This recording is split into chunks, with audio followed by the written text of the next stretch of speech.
अस्सलामुअलैकुम। Programme night addition में हम आपको खुशामदीद कहते हैं। नाजरीन, मरियम नवाज शरीफ ताज़ा दम होकर लंदन से लौटी तो इमरान खान को उन्होंने तो टफ टाइम देना था, उनका जो हदफ था वो तो इमरान खान था। लेकिन ये क्या हो रहा है, उन्हें तो पार्टी में अपने अंकल्स जैसे शाहिद खान अब्बासी, सरदार मेहताब अब्बासी, मिफ्ता इस्माइल और चौधरी निसार अली खान उल्टा अपने ही लोग टफ टाइम देने लगे हैं। और अब तो घर का भेदी भी लंका ढाने के पीछे पड़ गया है। खुद को पाकिस्तान की दामाद यूनियन के जनरल सेक्रेटरी कहने वाले मरियम नवाज के शौहर कैप्टन रिटायर्ड सफदर ने एक सवाल के जवाब में कहा है कि मुस्लिम लीग नून ने जनरल बाजवा को एक्सटेंशन देकर वोट को इज्जत दो का जो बयानिया है इसको दफना दिया है।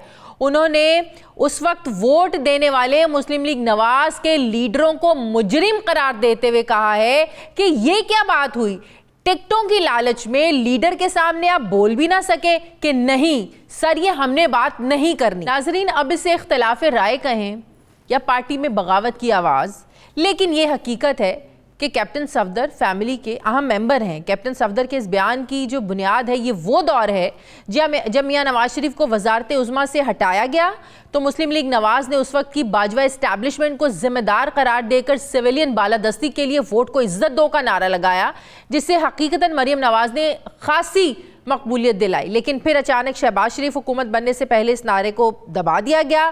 तो यहाँ सवाल पैदा होता है कि क्या वाकई मुस्लिम लीग नवाज ने इस नारे को छोड़ने के लिए कोई डील की और लीगी कारकुन इस बयानी के बाद अब कंफ्यूज होकर रह गया है। कैप्टन सफदर ने अपनी अहलिया मरियम नवाज के बारे में यहाँ तक कह दिया है कि मरियम नवाज वज़ीर आज़म बनती नजर नहीं आ रही हैं, बल्कि हुकूमत मिली तो अगले 5 साल में शहबाज शरीफ मुल्क को मुश्किल से निकालेंगे। अब कैप्टन सफदर को क्यों मरियम नवाज वज़ीर आज़म बनती हुई नजर नहीं आ रही हैं? पहले तो पार्टी में उनके चीफ ऑर्गेनाइजर बनने पर नाराजगियां खत्म नहीं हो रही थी और अब ये बयानिया बल्कि टॉप लीडरशिप मियां नवाज शरीफ के सामने खड़े ना होने की बात को पार्टी में बगावत क्यों ना समझा जाए। मुस्लिम लीग नवाज के एक और सीनियर रहनुमा साबिक गवर्नर KP के सरदार मेहताब अब्बासी पार्टी से नाराज नजर आ रहे हैं। वो ये कह रहे हैं कि मुस्लिम लीग नवाज में पहले फैसले पार्टी करती थी और अब चंद लोग करते हैं। इस माशी तबाही का हम शिकार है, इसमें बड़ी जिम्मेदारी जो है मौजूदा हुकूमत की और मौजूदा हुकूमत में वज़ीर आज़म शहबाज शरीफ का नाम हर जगह बदनामी से लिया जाएगा। और ऐसा नहीं है कि हम अपनी सियासी जमातों के अंदर कैद होकर अपनी बातों को या करें या खामोश रहें। मैं समझता हूँ कि आज हम अपनी जमातों के अंदर रहते हुए भी ये मेरे जैसे लोगों का फर्ज है, क्योंकि हमने इस मुल्क में सियासत ने हमें बड़ा कुछ इज्जत और नामवरी दी है। इससे चंद रोज पहले मुस्लिम लीग नवाज के फाउंडर मेंबर साबिक वज़ीर दाखिला चौधरी निसार अली खान ने भी इंदिया दिया है कि वो मियां नवाज शरीफ और मरियम नवाज के साथ इख्तलाफात की तफसीलात कौम के सामने रखने जा रहे हैं, वो चटाखटा खोल कर रख देंगे। क्या कहते हैं जरा देखिए। जो कुछ मैंने बर्दाश्त किया है, जो कुछ मैंने सहा है, जो कुछ मैंने नजरअंदाज किया है, वो अब मैं अवाम के सामने लाना चाहता हूँ। जो कुछ मेरी पार्टी का और बिलखसूस मियां नवाज शरीफ और उनकी बेटी का किरदार रहा है वो भी मैं कौम के सामने लाना चाहता हूँ। मेरे उनके साथ क्या इख्तलाफ थे, मैं एक एक लफ्ज अपने हल्के के अवाम और मीडिया के तवस्सुत से पूरी कौम के सामने रखना चाहता हूँ। ये एक हिजाब है जो मुझे ज्यादा जबान खोलने से मना करता है। नाजरीन, चौधरी निसार जिस वक्त पार्टी से अलग हुए पहली बार उन्होंने अपनी खामोशी तोड़ी है। लेकिन एक इंटरव्यू में उन्होंने मरियम नवाज की सियासत में दबंग एंट्री के बाद कहा था कि मरियम नवाज अगर पार्टी हेड बनी तो पार्टी छोड़ दूंगा। अब सीनियर रहनुमाओं में शाहिद खान अब्बासी भी मरियम नवाज की क़यादत में कंफर्टेबल नहीं हैं। वो कहते हैं कि मरियम नवाज को स्पेस मिलनी चाहिए, लेकिन वो थोड़ा साइडलाइन हो रहे हैं। नाज़रीन, ये हकीकत है कि मरियम नवाज की पार्टी में दबंग एंट्री ने एक बार फिर से वर्कर्स को खासा चार्ज तो किया है। अब ये और बात है कि इस जारहाना सियासत ने पार्टी में कितने इख्तलाफात पैदा कर दिए हैं और हाल ही में उन्हें पार्टी चीफ ऑर्गेनाइज़र का ओहदा देकर मियां नवाज शरीफ ने यह फैसला तो कर दिया कि इन इख्तलाफात में पार्टी ने किस समत में चलना है। एक तरफ मुस्लिम लीग नवाज को अपने अंदरूनी जो चैलेंजेस हैं इनका सामना है, जिसका वाहिद हल मियां नवाज शरीफ की कमान और मौजूदगी में नज़र आता है। दूसरी तरफ अगर सूबाई असम्बलियों के इलेक्शन आइनी मुद्दत यानी 90 रोज़ में होते हैं तो मुस्लिम लीग नवाज के पास कैप्टन सफदर के कहने के मुताबिक अभी कोई वाज़े और मजबूत बयानियाँ मौजूद नहीं है। तो क्या ऐसे में इलेक्शन को डिले करके इससे बचने की पॉलिसी ही अपनाना होगी? और फिर सबसे बढ़कर ये पार्टी के अंदर इतनी बगावत क्यों बढ़ती जा रही है? मुस्लिम लीग नून के सीनियर रहनुमा वफाकी वज़ीर राना तनवीर साहब मुझे ज्वाइन कर रहे हैं। अस्सलाम वालेकुम, बहुत बहुत शुक्रिया राना साहब आपका। राना साहब, एक नहीं, दो नहीं, तीन नहीं, हर रोज़ एक जो है ना वो बगावत वाली आवाज़ हमें नज़र आती है। अब कैप्टन सफदर का ये कह देना कि किसी में इतनी जुर्रत नहीं थी जब जनरल बाजवा को एक्सटेंशन के लिए वोट दे रहे थे कि मियां नवाज शरीफ को कह देते कि नो सर, हमने ये नहीं करना, इससे हमारा जो वोट को इज्जत दो का नारा है ये दफन हो जाएगा। तो ये तो पार्टी वर्कर्स को बगावत पे उकसाने वाली आज उन्होंने बात की। फिर उनको मरियम नवाज वज़ीर आज़म भी बनती हुई नज़र नहीं आ रही हैं। तो ये पार्टी के अंदर हो क्या रहा है? इतने अहम लोग, इवन कि घर के फैमिली मेंबर्स, इनकी तरफ से बगावत की आवाजें आने लगे तो क्या समझा जाए? शाजिया, देखिए, मैं आपको बताऊं कि ये जो आपने पार्टी के अंदर की बातें की, इख्तलाफात की, इसमें मेरा ख्याल है इस नज़र से ना देखेंगे इस वक्त, क्योंकि हालात कुछ इस किस्म के हैं जिस इन हालात में पार्टी की जो छोटी सी भी बात होती है उसको इस तरह देखा जाता है कि शायद ये उसकी कमज़ोरी का बायस बनेगी। लेकिन आप अगर इस पार्टी का पीछे देखें जो माजी रहा है उसमें देखें बहुत सारे लोग आते रहे जाते रहे, और हर दौर में, चाहे वो आप 93 की बात करें, आप उसके बाद की हर दौर की बात करें, 97 की बात करें, 2002 की बात करें, तो आपको एक बहुत सारा सेक्शन जो है वो पार्टी से अलहदा होता हुआ मिलेगा, अलहदा हुआ मिलेगा। तो लेकिन पार्टी कायम रही और लोगों ने अपनी नए लोगों ने उससे जगह ले ली। तो मैं समझता हूँ कि ये कहना एक एक को मैं कह सकता हूँ, लेकिन मेरे बड़े साथी रहे हैं, मेहताब अब्बासी साहब बड़े काबिल एहतराम हैं, बहुत ही हमारे शख्सियत भी अच्छी है और अहम रुकन भी रहे हैं, पॉलिटिकली भी एक उनका स्टेचर है, लेकिन उनकी एक नाराज़गी थी कि वहाँ पे उनको इग्नोर किया जाता है। जहाँ ये इलाका मुर्तज़ा अब्बासी साहब का या अमीर मकाम आए और उनको सदर बना दिया, तो ये पार्टी के फैसले हैं। लेकिन उनको अभी जो लेटेस्ट जो बात हुई है वो यही थी जो मुझे पता चला है कि जब मरियम बीबी एबटाबाद गए तो उनको बताया नहीं गया या उनको एतमाद में नहीं लिया गया। तो मैं समझता हूँ उस वजह से लोग थोड़े से पॉलिटिकली फील करते हैं कि साइड लाइन हम हो गए हैं। तो फिर वो तो ये सब कुछ क्या जानबूझकर साइडलाइन किया जा रहा है? अगर मरियम नवाज साहिबा वहां गई एबटाबाद और इतने सीनियर अपने पार्टी के एक रुकन को नहीं बताया कि वो आ रही हैं, उनको एतमाद में नहीं लिया गया, इसका मतलब कॉन्शियसली मरियम नवाज साहिबा जो है वो ऐसे लोगों को साइड पर करती जा रही हैं, क्योंकि जाहिर है वो चीफ ऑर्गेनाइजर बनी है, उन्हें वो कहती है कि नए तरीके से पार्टी की बुनियाद रखनी है, नए तरीके से पार्टी को चलाना है। नहीं, मैं वो एक मिसाल दिया, उन मिफ्ता इस्माइल साहब हैं, उनका तो एक अपना ग्रीवेंस है कि मुझे जिस तरह तरीक़ाकार था हटाने का वो मेरे लिए एक्सेप्टेबल नहीं था। वो उनकी बात कई दफ़ा आपने टीवी पे सुनी, मीडिया में सुनी कि वो उससे नाला है और बात करते हैं। तो मैं समझता हूँ कि हर जो शख्स है या हमारा ऑनरेबल साथी है उसकी अगर बात देखेंगे तो पब्लिकली वो कर रहे हैं, बीच में भी शायद लोगों को कुछ ऐसे गिले शिकवे पार्टियों में होते हैं, लेकिन मैं समझता हूँ कि पार्टी जुड़ी हुई है मियां नवाज शरीफ साहब के साथ। नहीं राना साहब, जब घर के लोग भी आकर अब पार्टी के अंदर बगावत की या लीडर के सामने कारकुनान को कहें कि किसी में जुर्रत ना हुई खड़े होने की नवाज शरीफ के सामने, जब घर के लोग ही पार्टी के हवाले से ऐसी बात करें तो बाहर के लोगों को तो फिर आप साइड पे कर देना। मैं कैप्टन साहब के मुताल्लिक क्या कहना चाहता हूँ, क्या कह सकता हूँ, लेकिन वो जो बात है एक्सटेंशन देने वाली, वो पार्टी ने मियां नवाज शरीफ साहब को मेरा हाल है इस पे शायद कन्विंस किया था या पार्टी का ख्याल था।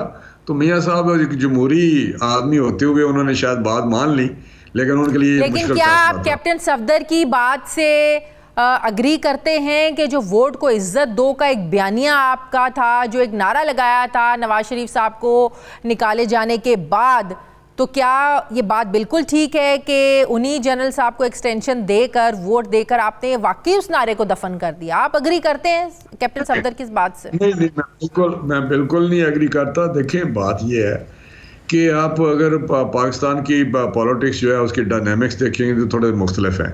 एंटी इस्टेब्लिशमेंट भी एक है सिलसिला, एक एंगल है, और लोगों की खिदमत करना भी एक एंगल है, और दूसरा लोगों को जो रिलीफ देना उनकी ज़िंदगी में, जिस तरह महंगाई है या दूसरे मामला आजकल चल रहे हैं, वो भी लोगों की एक कंसिडरेशन होती है। लेकिन अगर ये सारी के सारी कहें कि सिविलियन सुप्रीमेसी, हर पार्टी आप जिसको भी देखेंगे उसकी फ़िलासफ़ी, उसकी नज़रिया यही होगा, सिविलियन सुप्रीमेसी, कॉन्स्टिट्यूशन जो है वो सुप्रीम है, उस पर अमल होना चाहिए। लेकिन अगर वो चाहे पीटीआई हो, वो बात करती है, लेकिन वो इस्टेब्लिशमेंट के पैदा की हुई चीज़ है और इस्टेब्लिशमेंट के साथ आज भी वो सुलह चाहते हैं।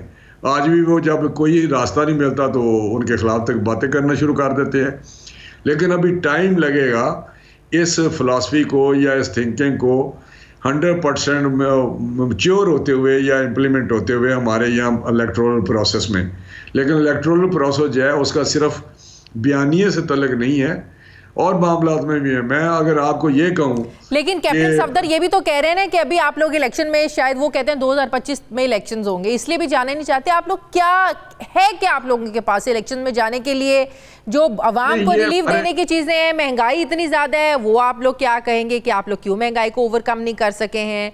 फिर जो आप लोगों का एक वोट को इज्जत दो का नारा था, जिन्होंने वोट आपको देने हैं, तो अगर वही कहेंगे कि आप लोग अपने नारे को दफना चुके हैं, तो हमारे पास आप लोग क्या लेकर आ रहे हैं? तो सेल प्रोडक्ट क्या है आप लोगों के पास? नहीं, देखिए, मैं आपसे ये बात इत्फाक कर रहा हूँ इससे कि हमें इसमें बड़ी मुश्किलात हैं कि जो इस वक्त महंगाई है या लोगों की रिलीफ नहीं हम दे सके। उसकी वजूहत हमें तो पता है कि पिछली गवर्नमेंट थी, इमरान खान ने ये सारा किया धरा है। लेकिन जो इस वक्त की हुकूमत है, लोग कहते हैं नहीं हम नहीं जानते इमरान खान का किया धरा, लेकिन इस वक्त आप हुकूमत में आप हमें क्या रिलीफ दे रहे हैं। ये बात लोगों की ज़्यादा, जो आपकी बात है, मैं आपसे इत्फाक कर रहा हूँ कि वो इस वक्त इलेक्शन में जाना हमें थोड़ा सा मुश्किल पेश आएगी। लेकिन ये कहना कि हम घबरा रहे हैं या हम जाना नहीं चाहते या हमारे पास कोई, हमारे जेब में कोई ऐसी चीज़ नहीं है जो हम लोगों को निकाल के दिखा सकें, मैं आपको बता रहा हूँ कि लोगों को पता है कि मियाँ शहबाज शरीफ साहब ने, मियाँ नवाज शरीफ साहब ने पाकिस्तान की खिदमत की है, लोगों की खिदमत की है, और आज भी वो इन बात करते हैं इसकी कि 4 साल उसने पीटीआई ने हमें क्या दिया है। लेकिन अगर ये चीज़ देखें तो इससे आइंदा नए इंतखाबात में वज़ीर आज़म का कैंडिडेट कौन होएगा? मियाँ शहबाज शरीफ या मरीम नवाज साहिबा? देखिए, ये मियाँ पार्टी का फैसला है, मियाँ नवाज शरीफ का फैसला है, जिसको वो कहेंगे। शहबाज साहब मेरा ख्याल है मेहनती आदमी हैं, बेहतरीन काम कर रहे हैं, और इस मुश्किल हालात में जिस वो सब्र व तहम्मुल से चीज़ों को लेके आगे बढ़ रहे हैं, मैं समझता हूँ इस कोई और भी होता, कोई भी शख्स होता तो वो भी शायद ये काम ना कर सकता, जिस तरह वो चीज़ों को ऑब्जर्व करते हैं, डाइजेस्ट करते हैं, आगे लेके जिस तरह। इसका मतलब शहबाज शरीफ बतौर वज़ीर आज़म मुल्क को चला सकते हैं या चला रहे हैं, वो कैपेसिटी या वो काम मरियम नवाज नहीं कर सकती, राइट? नहीं, मेरा ये मतलब नहीं है। मरियम नवाज एक हार्ड वर्कर हैं, डायनामिक हैं, उनके लिए फ्यूचर पड़ा हुआ है, लेकिन लॉन्ग टाइम कि अभी वो जवान है। लेकिन मैं ये कह रहा हूँ कि शहबाज साहब इस मुश्किल हालात में, कोई भी होता तो शायद परेशान होता, लेकिन वो बड़े तहम्मुल से, जिस तरह एक होनी चाहिए कैपेसिटी, वो लेके चीज़ों को चल रहे हैं। तो बाकी फैसला इनका का जो है वो तो मियाँ नवाज शरीफ साहब या पार्टी करेगी, जिसको भी वो बनाएंगे वो प्राइम मिनिस्टर बन जाएगा। ठीक है, बहुत बहुत शुक्रिया राना तनवीर हुसैन साहब, वफाकी वज़ीर इत्तलाआत। बहुत शुक्रिया आपका, मुस्लिम लीग नून के सीनियर रहनुमा। मुझे ब्रेक लेनी है नाज़रीन, वापस आते हैं एक वक्फे के बाद।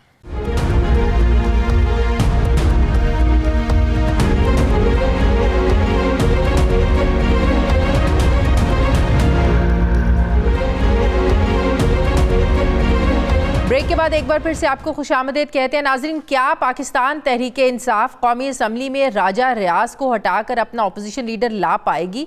क्योंकि लाहौर हाई कोर्ट ने पाकिस्तान तहरीक इंसाफ के 43 अरकान कौमी असम्बली को डी नोटिफाई करने के फैसले को मुअत्तल करने का तहरीरी हुक्मनामा जारी कर दिया। अदालत ने अगली समाअत तक तमाम फ्रीकैन को तहरीरी जवाब जमा कराने की हिदायत भी की है। फैसले में अदालत ने पाबंद किया कि इस दौरान यानी 7 मार्च तक इलेक्शन कमीशन ऑफ पाकिस्तान इन नशस्तों पर ज़िमनी इंतखाबात का ऐलान भी नहीं करेगा। क्या अदालत से रिलीफ मिलने के बाद PTI के अरकान कौमी असम्बली जो है ये वापस जा सकेंगे असम्बली में और अपना अपोजिशन लीडर ला पाएंगे? क्या PDM की हुकूमत PTI को दोबारा ऐवान तक रसाई देगी? क्योंकि स्पीकर कौमी असम्बली ऑफिस का मानना है कि लाहौर हाई कोर्ट ने इलेक्शन कमीशन का नोटिफिकेशन मुअत्तल करके समाअत मुकम्मल होने तक दोबारा इंतखाबात कराने से मना किया है, लेकिन अदालती फैसले में इस्तीफे मंजूर करने के स्पीकर कौमी असम्बली के फैसले को नहीं छेड़ा गया। अब देखना यह है कि PTI कैसे असम्बली में वापस जाती है और अपने मकासद को हासिल करती है। नाजरीन, इससे पहले तहरीक इंसाफ पंजाब और KPK की असम्बलियां तहलील कर चुकी है, मगर 20 से ज़ायद दिन गुजरने के बावजूद इलेक्शन की तारीख लेने में कामयाब नहीं हो पाई है, ना ही अपनी मर्जी का निगरान सेटअप आ सका है। क्या तहरीक इंसाफ को इस बात का दराक हो गया है कि कौमी असम्बली में वापस जाए बगैर कोई चारा नहीं है? क्या PTI को लगता है कि अगर विफाक में निगरान वजीर आजम PDM की मर्जी का आ गया तो इमरान खान और उसके इत्तेहादियों के लिए इलेक्शन लड़ना मजीद मुश्किल हो जाएगा? वो कौन सी वजूहात हैं जिसकी वजह से PTI इतना बड़ा यूटर्न लेने पर मजबूर हुई?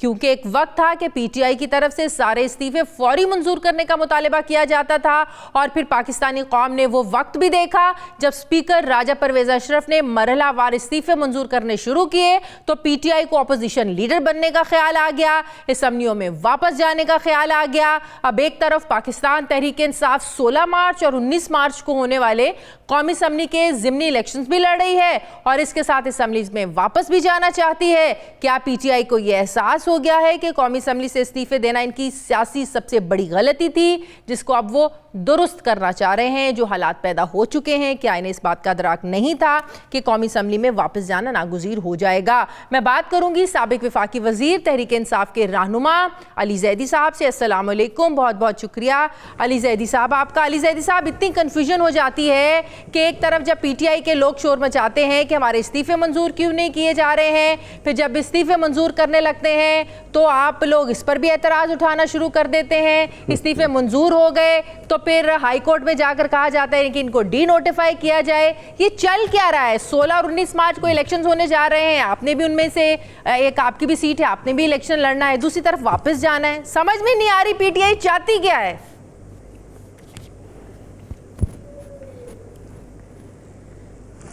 इतनी लंबी माशाल्लाह शाज़िया आपने तमीज़ बांधी है, इतनी कंफ्यूजन वाली, और मैं कई दफ़ा ये एक्सप्लेन कर चुका हूँ TV पे। मैं दोबारा नाजरीन को असल में बाय द वे ये भी बता दूँ कि विद ड्यू रिस्पेक्ट पाकिस्तान की आवाम को समझ आ गया। आज ये प्रोग्राम सिर्फ आपको समझाने के लिए कर लेते हैं, ठीक है? नहीं, पाकिस्तान की आवाम को तो समझ नहीं आया है। आराम से तहम्मुल से बात समझें।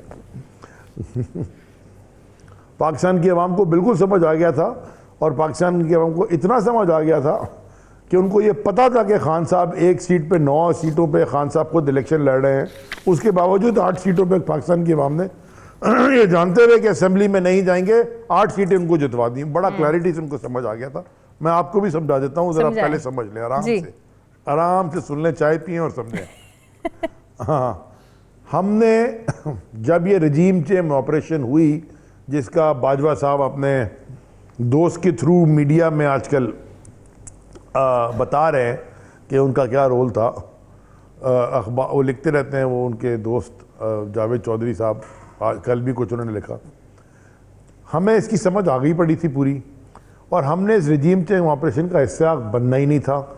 11 अप्रैल 2022 को हमने इन मास नेशनल असेंबली ऑफ पाकिस्तान से इसलिए रिज़ाइन दिया कि ये बड़ा आसान है समझना आपको कि दुनिया भर में अगर कोई भी हुकूमत वोट ऑफ नो कॉन्फिडेंस हार जाती है, यानी कि वोट ऑफ कॉन्फिडेंस नहीं ले सकती, तो वो वहाँ पे जमहूरियत में ये होता है कि जो भी नई हुकूमत आती है वो स्नैप इलेक्शन की तरफ जाती है। हमें इस बात का बखूबी इल्म था और हमारा अंदाज़ा भी था, जो कि सही निकला, कि ये हजरात जो कि गाड़ी की डिक्की में छुप छुप के मिलने जाते थे और वो वज़ीर आज़म बन गए हैं, हमें इस बात का बखूबी इल्म था कि ये शायद ये काम ना करें। तो हमने इलेक्शंस को फोर्स करने के लिए और अपना क्लैरिटी से अवाम को बताने के लिए कि हम इस सिस्टम का हिस्सा नहीं है, हमने 10-11 महीने पहले इस्तीफ़ा दे दिया। इनका काम था कि इस्तीफे एक्सेप्ट करते और इस्तीफे एक्सेप्ट करके इलेक्शन कॉल करते। अगर जनरल इलेक्शन नहीं कॉल किया, जनरल इलेक्शन तो मैं अब नहीं चाहता, आम इंतखाबात, अगर ये अवामी इंतखाबात कॉल नहीं करते तो ये कम से कम इन 126 सीटों के ऊपर इलेक्शन कराते, पूरे मुल्क में एक इलेक्शन का समा बन जाता। चलिए, ये तो आपकी एक ख्वाहिश है ना कि वो ये करते, वो ये करते, वो अब आप लोगों के कहने पे तो नहीं करना था ना उन्होंने।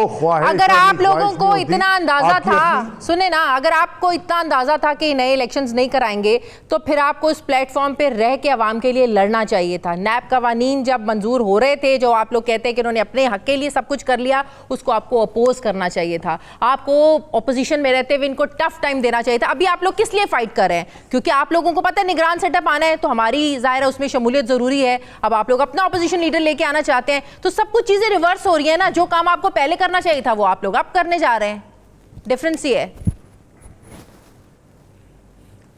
अगर मैं अपनी बात इख्तिताम तक पहुंचा देता, ख़त्म कर लेता, तो शायद आपको आपके इस अगले सवाल का जवाब मिल जाता। जी, एक्सपोज हो गए ये कि ये कॉन्स्टिट्यूशनल के ख़िलाफ़ काम कर रहे हैं।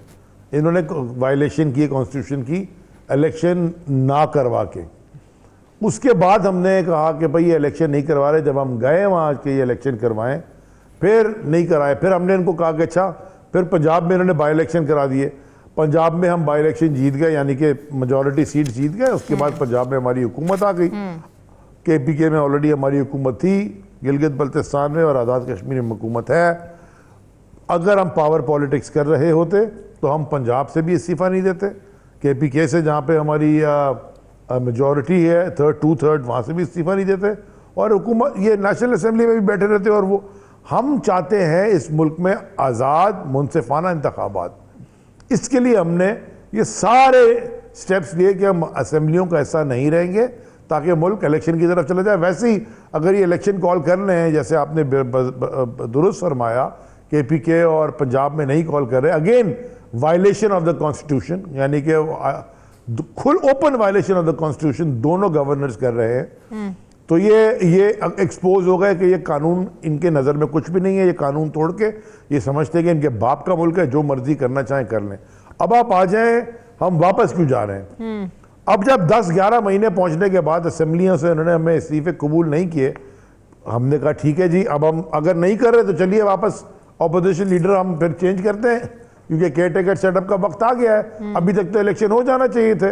अगर ये केयर टेकर सेटअप आएगा तो उसका निगरान वजीर आजम सारा ऑपोजिशन लीडर के साथ बनाना है। वो राजा रेंटल, ये नहीं, दूसरा जो भी है वो तो वहाँ बैठा हुआ है, राजा रियाज, जो भी भाग के, वो he is one of those भगोड़ा जिसको सिंध हाउस में पैसे शू से मिले होंगे।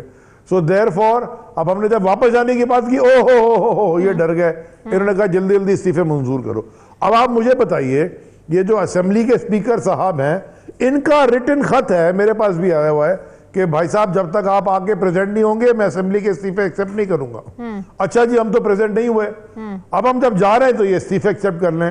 और आप मजे की बात सुने, लास्ट मेरा पॉइंट, इस्तीफे जो एक्सेप्ट किए हैं इन्होंने, कम से कम हमारे 33 का, जिनका 16 तारीख को इलेक्शन है मार्च की, उसमें लिखा हुआ है आपने इस्तीफा दिया था अप्रैल 11 को और आपका इस्तीफा उसी डेट से एक्सेप्ट हो गया है। अच्छा जी, खत की डेट है जनवरी 17, 2023। तो फिर इन्होंने कॉन्स्टिट्यूशन की वायलेशन की है कि अगर आपने उसी डेट से एक्सेप्ट करना था तो 45 दिन तक आप किसी हल्के को पाकिस्तान साहब, आप ये सब सारी एक्सरसाइज इसलिए ना कि आपको लगता है कि अब निगरान सेटअप का वक्त आ गया, इसलिए आप लोग वापस जाना चाहते हैं। जिस सूबे में आपकी पंजाब में हुकूमत थी, वहां आप लोग अपनी मर्जी के निगरान सेटअप के लिए वहां तो कुछ कर नहीं पाए आप लोग। वहां तो आप लोगों की अपनी हुकूमत थी, अपना वज़ीर आला था, अपना सारा सिस्टम था, अपनी सारी मिशन, वहां आप लोग कुछ कर नहीं पाए। विफाक में जहां PDM वाले बैठे हुए हैं, वहां आप लोग कैसे निगरान सेटअप से इतनी उम्मीदें लगाए बैठे हैं कि आप लोगों की इनपुट होगी, आप लोगों की सुनी जाएगी। जहां हुकूमत थी वहां सुनी नहीं गई आप लोगों की, यहाँ कैसे सुनेंगे आप लोगों की? आपको शायद मेरे ख्याल में मैं आप समझना नहीं चाह रही हैं, शायद मैं समझा नहीं पाया, हो सकता है, क्योंकि आप काफ़ी इंटेलिजेंट हैं, मुझसे तो कम से कम ज़्यादा ही हैं। मैं और दोबारा समझा देता हूँ आपको। हमारी ये पूरी एक्सरसाइज जो पहले हमारा था, वो इलेक्शन, स्नैप इलेक्शन, यानी कि मिड टर्म यानी कि अर्ली इलेक्शंस कॉल करने के लिए था। जब ये नहीं कर रहे early election call, strategy different होती है। यानी कि अगर मैंने लाहौर जाना है और अगर मोटरवे बंद है तो मैं वहां से उतर के जीटी रोड से चला जाऊं तो आप बोलेंगे ओह आपने तो यू टर्न ले लिया, आपको तो मोटरवे से जाना चाहिए था, आप जीटी रोड से क्यों जा रहे हैं? लेकिन आप तो भी खुद ही तो कह रहे हैं कि आपको पता था ये इलेक्शन नहीं कराएंगे, आपको तो पता था ये इलेक्शन नहीं कराएंगे। हमें इसीलिए तो हमने इस्तीफा दिया कि हम फोर्स करें इलेक्शन, और उसके बावजूद अगर उन्होंने कॉन्स्टिट्यूशन की वायलेशन की, इनको कानून के सामने आज नहीं तो कल नहीं तो परसों कभी ना कभी तो जवाब देना होगा ना। तो बच के कहां जाएंगे ये? तो जो पंजाब है, केपीके है, आप बादियों नजर अवाम अल्हम्दुलिल्लाह इस वक्त खड़ी हुई है इमरान खान के साथ।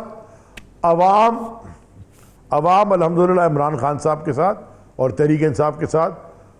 Majority of the population of Pakistan, यानी कि बहुत 90% बहुत थोड़ी सी रह गई है जो नहीं है, बाकी सब खान साहब के साथ खड़े हुए, जो सारी दुनिया को पता है। आप देखें ना, पंजाब और केपीके में जो इलेक्शंस होने हैं, अब बादियों नजर में तो नहीं लग रहा कि 90 रोज में हो जाएंगे। अब वजारत दिफा कह रहा है जी फौज और पैरामिलिट्री फोर्सेस की तैनाती ये भी मुश्किल है, ये भी नहीं हो सकती। वजारत खजाना ने पैसे देने से इनकार कर दिया है। वजारत कानून कह रही है कि जुडिशल अफसरान की कमी है। इलेक्शन कमीशन का पहले ही हमें मूड नहीं लग रहा था। चीफ सेक्रेटरी पंजाब कहते हैं कि रमजान और इससे पहले जितने भी इंतजामी अफसरान है ना, वो तो कीमतें कंट्रोल करने में लगे होंगे। तो इतने उज़र हमारे सामने ये विफाकी हुकूमत दे चुकी है कि अब वाकई लग रहा है 90 क्या 180 दिनों में भी इलेक्शंस होते हुए नजर नहीं आ रहे हैं। Article 220 constitution of Pakistan, executive authority to assist commission. It shall be the duty of all executive authorities in the federation and in the provinces to assist the commissioner and the election commission in the discharge of its office और their functions. Violation कर रहे हैं ये बातें करके। Article 245(1), the arm forces under the direction of the federal government will defend Pakistan against external aggression और threat of war and subject to law act in the aid of civil powers when called upon to do so. अब मैं इसके आगे क्या बोलूं? मैंने कुछ भी नहीं किया, सिर्फ आइन के 2 आर्टिकल पढ़े हैं। अब जो ये कह रहा है ना, जो वो कानून की और आइन की वायलेशन कर रहा है। आगे इस मुल्क में क्या सब कुछ आइन के मुताबिक चल रहा है? अवाम को हुकूक आइन के मुताबिक मिल रहे हैं। आइन में तो लिखा है कि सबको तो बराबर के हुकूक ठीक हो रहा है। एक नहीं, बिल्कुल आप ये बात आपकी 100% एग्रीड, 100% एग्रीड। क्या हर चीज इस मुल्क में अगर कानून के मुताबिक नहीं चलेगी, जरा मुझे बता दें। मैं इसीलिए मैंने 2 दिन से, जो भी 3 दिन से शो किए, आखिर में मैंने एक ही आजिज़ाना गुजारिश की है सुप्रीम कोर्ट ऑफ पाकिस्तान से, honourable supreme court of Pakistan से, honourable supreme court of Pakistan के जस्टिस से, चीफ जस्टिस साहब से खास तौर पे, कि कोई मुझे मेरे कान में मेरे कोई आइन और कानून के तहत मुल्क चलते हैं। ये बात आपने बिल्कुल ठीक की कि ऐसे कौन सा कोई कानून, मेरे एग्जीक्यूटिव प्रोड्यूसर ने मेरे कान में बताया है कि टिकट्स चल रहे हैं कि अदालत ने ये ऑर्डर्स कर दिए हैं कि 90 रोज में इलेक्शंस होने हैं। मुझे लगता है कि आपके कहने से पहले सुन लिया अदालत ने। अल्हम्दुलिल्लाह। तो अदालत, इसका मतलब है कि अदालत ने किसी ना किसी की बात सुन ली, कानून की बात। अदालत ने कॉन्स्टिट्यूशन की वायलेशन होने से रोकी और इन्फोर्स किया। आप 16 मार्च को जो इलेक्शंस लड़ रहे हैं, क्या बयानिया आप आवाम में लेकर जा रहे हैं? रजीम चेंज का, अमरीकी साजिश का, महंगाई का? क्या आप आवाम में क्या प्रोडक्ट है आपके पास सेल करने के लिए? आपको लगता है कि इन हालात में जो इन इम्पोर्टेड सरकार ने इस मुल्क के कर दिए हैं, मईशत के, महंगाई, इन्फ्लेशन, तबाही, हमें कोई बयानी की ज़रूरत है? हम हाथ खड़ा करेंगे सारे, हम कहेंगे हम हैं तो सारे हमारे लिए हाथ खड़ा कर देंगे। आप फिक्र ना करें, वो पूरी कैंपेन अनवील होगी तो आपको पता चल जाएगा। बहुत बहुत शुक्रिया। तहरीक इंसाफ के रहनुमा साबिक वफाकी जैदी साहब मेरे साथ थे। मुझे ब्रेक लेनी है नाज़रीन, वापस आते हैं एक वक्फे के बाद।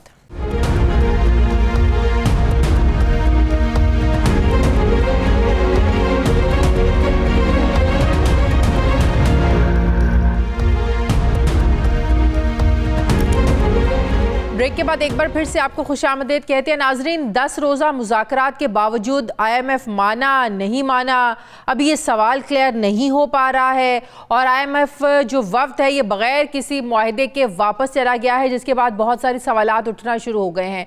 तवक्को तो ये की जा रही थी कि जो मुआहदा है ये स्टाफ लेवल तक की सतह तक तय पा जाएगा और माजी में ऐसे ही होता आया है, लेकिन इस बार IMF ने भी अपना जो थोड़ा तरीक़ाकार है ये बदला है।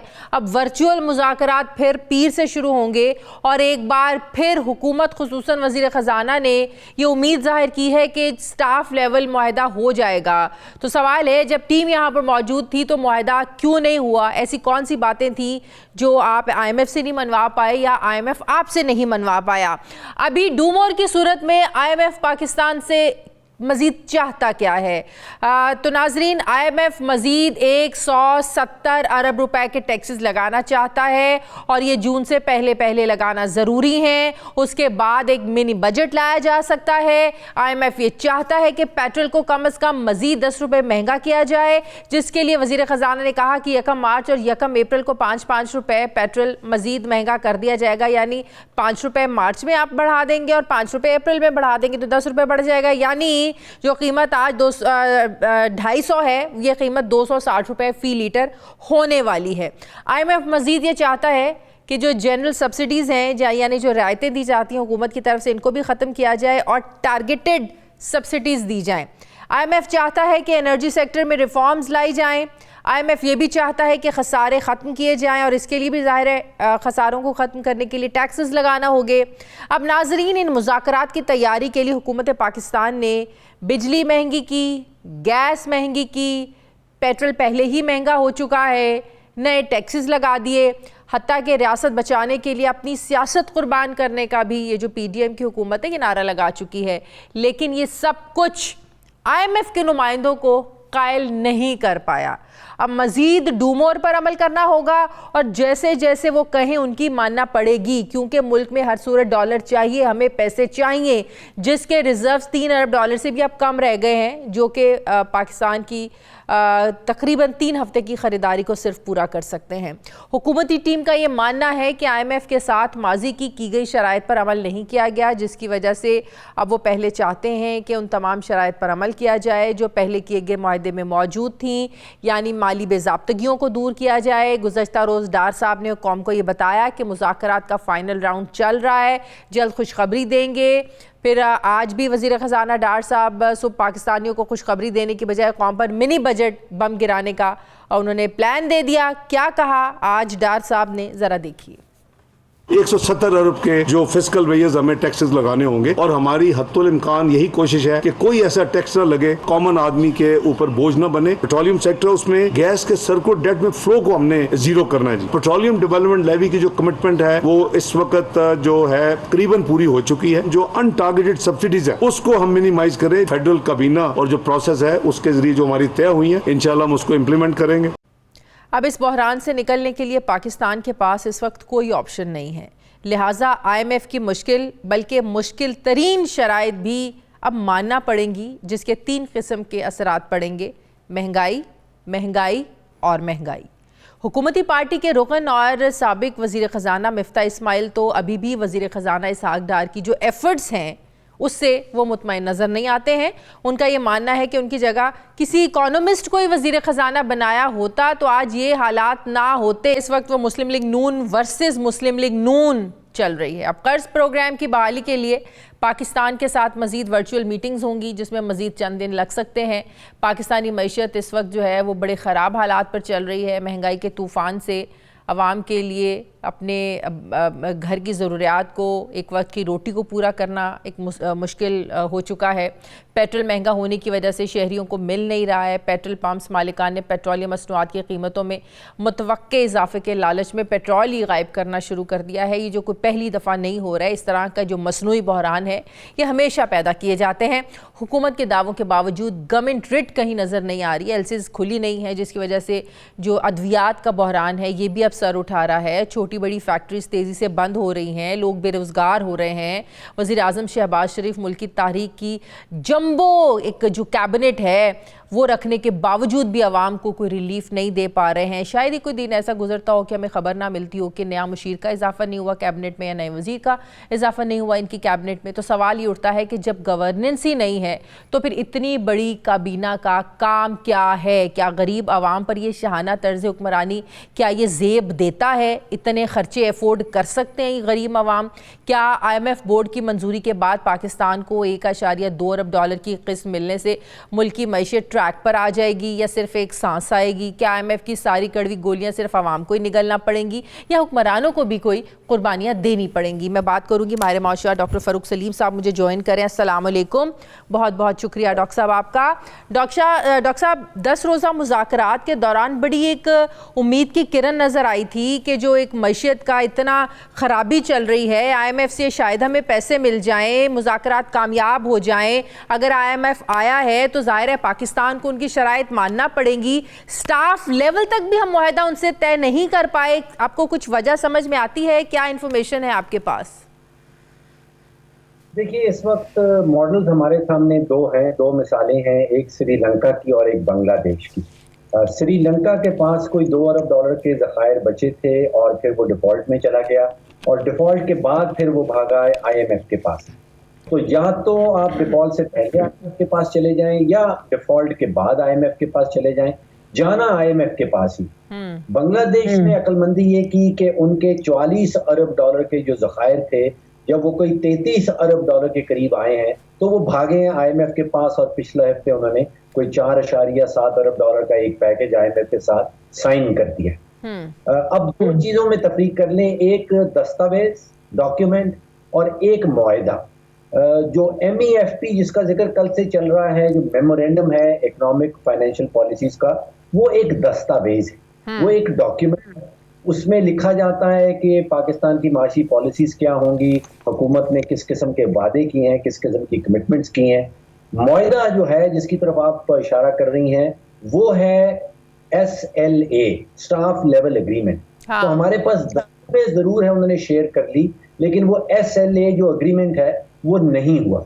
अब आप कि वो क्या वजह है, इसके ऊपर हम क्या सराई कर सकते हैं। कुछ चीजें तो उन्होंने अपनी स्टेटमेंट में बताई हैं, जो IMF की स्टेटमेंट सामने आई है। वो ये कह रहे हैं कि हमें परमानेंट रेवेन्यू मेजर्स, यानी कि ऐसे आमदन इकट्ठा करने के जराए जो परमानेंट हो, जो टेम्परेरी ना हो, वो हुकूमत पाकिस्तान उठाए। वो क्या हो सकते हैं? वो क्या हो सकते हैं? ऑलरेडी जो यहाँ पर लोगों के काम, रोजगार, फैक्ट्री, सनतें बंद हो रही हैं।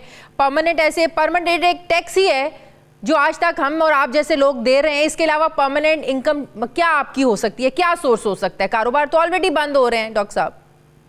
देखिए, आपने बहुत सारी चीजें गिनवाई कि IMF कहता है कि हुकूमत अपना खसारा कम करे, IMF ये कहती है कि बिजली के शोबे में खसारा कम हो, IMF ये कहती है कि हुकूमत अपनी आमदन और अखराजात में फ़र्क कम करे।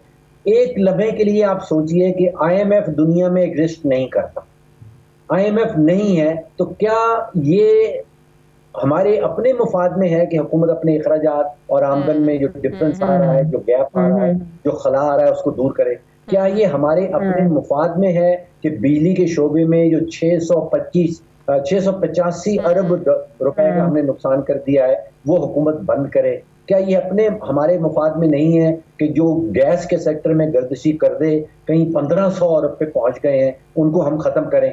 तो ये IMF हमें नहीं कह रहा, ये हमारे अपने मुफाद में चीजें हैं और ये हम। लेकिन IMF के डंडे के बगैर हम इन चीजों को कंट्रोल करने का सोचते भी तो नहीं है ना। काश IMF ये भी कह देता कि प्राइम मिनिस्टर साहब, जो आपने इतनी जहाज जितनी काबीना आपने बना दिया, आप इसको भी कम कर दें। इसका क्या फायदा है? अवाम को तो इससे कुछ नहीं मिल रहा। IMF ये कह रहा है कि आप अपनी आमदन अखराजात में फर्क कम करें, उसमें जो खसारा है उसको कम करें। तो अगर आप इतनी बड़ी कैबिनेट अपॉइंट करेंगे तो उसका मतलब आप खसारा बढ़ा रहे हैं। अब IMF के ऊपर आप हर चीज नहीं छोड़ सकते। देखिए, IMF का कोई इंटरेस्ट नहीं है कि वो पाकिस्तानी जो गरीब तबका है उसके मुफाद में कुछ काम करे। IMF का ये मैंडेट नहीं है। हमें IMF से ये तवक्को रखना गलत है। ये मैंडेट है हमारे अपने जो इलेक्टेड पॉलिटिशियंस हैं, जिनको हमने वोट दिया है, जो आके ऑफिस संभाले हैं, ये जिम्मेदारी उनकी बनती है IMF से ये तवक्को रखना मैं समझता हूँ कि बिल्कुल गलत चीज है। तो इसमें तहरीक इंसाफ के 3.5 साल दौरे हुकूमत का कितना कसूर है? डार साहब तो उसी पे डालते हैं ना, और वो डालते हैं कि आपकी जो मईशत है वो, जब इमरान खान साहब की बात करें वो कहते हैं शौकत तरीन साहब को जनरल बाजवा के पास बड़ी दफ़ा भेजा था कि इस मईशत का खाना ख़राब हो जाएगा, मईशत जो है ना वो अब डगर पर चल रही है, हालात मौशी ख़राब हो जाएंगे। वो तो इस तरह के पैगामात भेजते थे। ये लोग कहते हैं कि उनके दौर में हुआ, वो कहते हैं कि इनके आने के बाद सारे हालात ख़राब हुए हैं। देखिए, एक नज़र डालिए हकाइक के ऊपर। पिछले 5 सालों में इस मुल्क में 4 वज़राए आज़म आए हैं। इस मुल्क में पिछले 5 सालों में 6 वज़राए ख़जाना बदली गए। अब आप सोचिए कि अगर 44 महीने का टर्म था PTI के पास और उसके दौरान उन्होंने कितने वज़ीर ख़जाना बदल डाले, 4 के करीब वज़ीर ख़जाना आए और गए। अगर किसी वज़ीर ख़जाना को 8, 9, 10 महीने का टेन्योर मिल रहा है तो आप उससे क्या तवक्को रख सकती हैं कि क्या वो कोई पॉलिसी बनाएगा, क्या वो पॉलिसी बना के उस पॉलिसी के ऊपर अमल दरामद होगा। फिर हमारा एक रुझान रहा है कि आप देखिए, हम IMF से वादे कर बैठते हैं, उसके बाद उसकी किस्त वसूल कर लेते हैं और फिर उन वादों के ऊपर, उन वादों की हम खिलाफ वर्जी कर लेते हैं। और ये पिछले कुछ 1 साल की बात नहीं, पिछले 5 साल से मुसलसल यही हो रहा है कि वादे किए जाते हैं, वादों की बुनियाद के ऊपर कर्ज ले लिया जाता है। इमरान खान साहब का भी 10 रुपए पेट्रोल पर, आपको पता है ना, मार्च के महीने में कम करना, IMF की नाराजगी वहीं से ज्यादा बड़ी थी। आप अग्री करते हैं इस बात से? जी देखिए, वादा किया गया था कि पेट्रोल के ऊपर इजाफी टैक्स लगाया जाएगा और मुझे याद है वो फरवरी की 28 तारीख थी, हाँ, जब फरवरी मार्च, बिल्कुल साबिक वजीर आजम ने ऐलान कर दिया कि हम 10 रुपए की सब्सिडी दे रहे हैं और उस नतीजे में जो मुल्क को नुकसान उठाना पड़ा, जो हमारा खाना खाली हुआ, आप अंदाजा कीजिए कि जिस दिन वो ऐलान किया गया था उस दिन स्टेट बैंक के पास कोई 16 अरब डॉलर के ज़खायर थे और 2 महीने के अंदर वो 16 से गिर के 12 अरब डॉलर पे पहुंच गए थे। आप सोचिए कि मुल्क को कितना, सियासत की बुनियाद के ऊपर मुल्क को कितना नुकसान उठाना पड़ा। तो अब जैसे मैंने शुरू में कहा कि हमारे पास मॉडल 2 ही हैं कि हम श्रीलंका बनना चाहते हैं या हम डिफॉल्ट को अवॉइड करना चाहते हैं और IMF से पहले जो है वो अपने मामला दुरुस्त करना चाहते हैं। लेकिन आपको क्या लग रहा है कि ऐसी कुछ खास सख्त किस्म की शराइत जो स्टाफ लेवल मुआहदा हमारा यहाँ पर नहीं हो सका, वर्चुअल मुज़ाकरात में चीज़ें, महंगाई भी हो गई है, आप इस पर भी मान गए हैं कि बिजली और महंगी होगी, गैस भी महंगी होगी, पेट्रोल भी आपने 5 रुपये मार्च के महीने में महंगा करना है और 5 रुपये आपने अप्रैल के महीने में महंगा करना है। इससे ज़्यादा और क्या IMF बॉम्ब गिराना चाहता है? क्या ऐसा चीज़ मनवाना चाहता है जो स्टाफ लेवल मुआहदा नहीं हो सकता? कुछ समझ आती है आपको इस बात की? देखिए, पहली बात यह है कि हमारी कनपट्टी पे कोई बंदूक रख के हमें ज़बरदस्ती IMF के पास नहीं लेके जाता। हाँ, हम अपनी माशी पॉलिसीज, जो गलत माशी पॉलिसीज हैं, उनके नताइज भुगतने के लिए हम IMF के पास जाते हैं कि हमने गलत पॉलिसीज बनाई जिसके नतीजे में हमें खसारे हुए और उन खसारों को करने के लिए हम IMF के पास आ रहे हैं। तो पहली बात तो ये ध्यान में रख लें कि हमको कोई ज़बरदस्ती IMF के पास लेके नहीं जाता। दूसरी बात, जैसे मैंने पहले आपसे की कि IMF की जितनी भी सिफारिशात हैं उसमें से मुझे कोई एक, आप किसी एक की निशानदेही कर दें कि वो पाकिस्तान के अपने मुफाद में नहीं है। वो IMF के कहने के बगैर हमें नहीं करनी चाहिए। वो IMF के कहने के बगैर ही हमें उसके ऊपर जो है वो अमल दरामद होना चाहिए, क्योंकि वो पाकिस्तान के अपने मुफाद में नहीं। बहुत बहुत शुक्रिया माहिर मौशूआत डॉक्टर फ़ारूक सलीम साहब मेरे साथ थे। नाज़रीन, हमारे प्रोग्राम का वक्त खत्म हो गया। फीडबैक ज़रूर दें, अपना ख्याल रखें, मुझे इजाज़त दें, अल्लाह हाफ़िज़।